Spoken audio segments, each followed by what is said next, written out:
In palestra impari un sacco di cose. Portare pazienza, non bombarsi, capire che chi imbroia si imbroglia, essere costanti. Tutte lezioni valide. Ma ce n'è una che secondo me è la base per vivere sereni, non solo in sala pesi, ma anche fuori, nel quotidiano. Una di quelle cose semplici, ma che nessuno dice mai. Ebbene, la lezione è questa. Mai dare consigli non richiesti. È una regola che ho visto scritta anche nell'ultimo capitolo di The Muscle and Strength Pyramids di Eric Helms. E guarda caso, proprio lì, alla fine, ci sono le cose più importanti. Lui c'era già arrivato più di 10 anni fa. Io invece l'ho imparata col tempo, osservando e sbagliando. Te la spiego così. Se senti un uomo sulla cinquantina in sala pesi dire Il fruttosio fa male? stai zitto. Se nello spogliatoio una dice Non uso i pesi perché ho la tendenza a diventare molto grossa.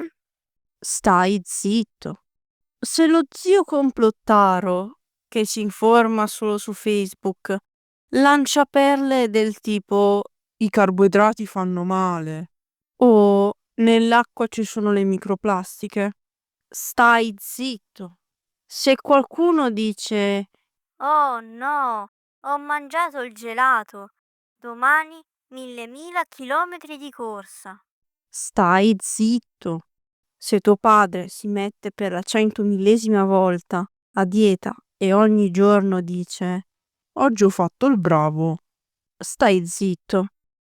Se un bodybuilder online minimizza il doping dicendo che alimentazione, allenamento e genetica siano molto più importanti, stai zitto.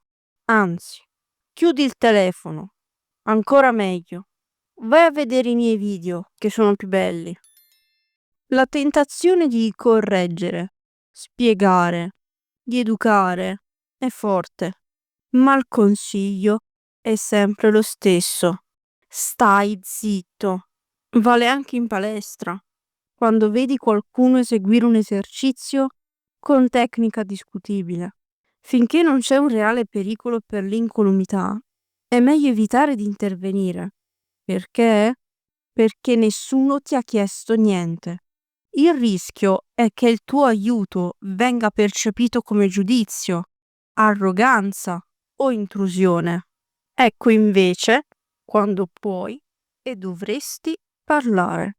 Se un amico ti chiede come migliorare il suo allenamento, se un parente ti chiede una scheda per iniziare a fare palestra, se qualcuno ti chiede perché gli amminoacidi essenziali siano meglio dei BCA, se lo zio, sempre quello che si informa su Facebook, vuole sapere se il magnesio bisglicinato è davvero il top, se il tuo partner ti chiede consigli sull'intra-workout, se tua madre vuole acquistare collagene per rimanere giovane per sempre e cerca il migliore per rapporto qualità-prezzo.